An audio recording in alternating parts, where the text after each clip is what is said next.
So every replacement you're getting by Obama now is a woman or a black or a Muslim. You know what a fellow told me who was raised in Russia? He said the way communism came in is real simple. The government sets up and puts people over things that can't possibly handle them. It takes the people that the worst sites for that thing they put in, like how could I miss that one? The Secretary of State. Oh, man, Hillary Clinton, yeah. All right, now, if anybody was just completely disqualified to a thing like that, it'd be Hillary Clinton. But that way you can control her. And realizing she realized you gave her a break, so she'll do anything she's told because she's been given a break. So you take a black man, or you take a queer, or you take a woman and give them a place to take care of, they're obligated to you. So whatever you want to put through this unscriptural or out of hell, they'll push it through. Or they'll lose the job. Now, that's what a guy told me that came out of Russia and was old enough to have gone through the stuff that Stalin and Lenin and some of them went through.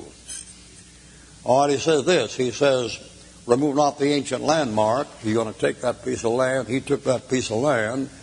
And then when he went down and got that piece of land, he walked through there, swinging his sash. I think, boy, mine, all mine. I got the whole place, it's mine. And about that time, he heard some big, wet, bare feet hitting the cement. Slap, slap, slap. 12 triple E.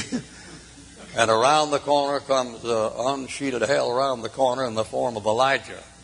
He got his wolf skin on, he got his bear skin on and stuff on him. And he got his bare feet.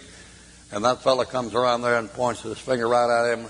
And that king says, hast thou found me, O mine enemy? He said, I'm not your enemy. He said, God's your enemy.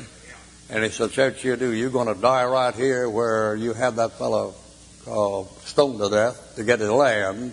And he said, in the same place where you put rocks on him, I'm going to have the dogs lick up your blood. Have a nice day. Off he walked. And you know what happens, the Bible. He goes out and tries to conquer the place and gets hit. Well, a fellow by chance, an archer pulls a bow by chance and hits him. He wasn't aiming at him, he was just firing one in the air, and one of them just accidentally hit him here and went right through the armor, and he couldn't pull it out without bleeding to death. So he tells his charioteer, drive me back, I'm wounded. And back he goes, and he stands up in that bleeding enough to die in a couple hours.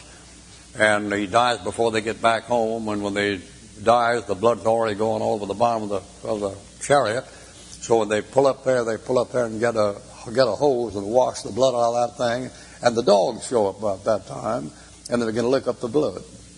And it's right where they stoned Naboth. Right where they stoned him, right in the garden.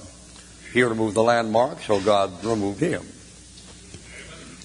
All right, thy fathers have said, seest thou a man diligent in his business? Doesn't say any kind of business, but just any business. That is, he's a worker of something that's become a lost art in America today in many places. They found out they can make more money sitting around in their can than they can working. Literally. Thou hast nothing to pay. Then he says, seest thou a man diligent in his business? Fellow learns how to work. Now, that's one of the advantages of being raised on a farm. That's the reason why the farmers get less and less every year. The next generation doesn't want to work. And the next generation sees if you go into town and get you a place to stay, you don't have to do some hard physical work. And they can make more money, so the farm just goes to pieces. And the government gets the farmland, and they turn it into a shopping center or a condominium, bunch of houses and stuff. And so your groceries go up and up and up and up and up, and pretty soon you'll be paying $25 for a loaf of bread. And what that thing is, it has to do with work. Now, I've got a few miles under me. I haven't had time, and a lot of things I know nothing about, but I know some things about some things.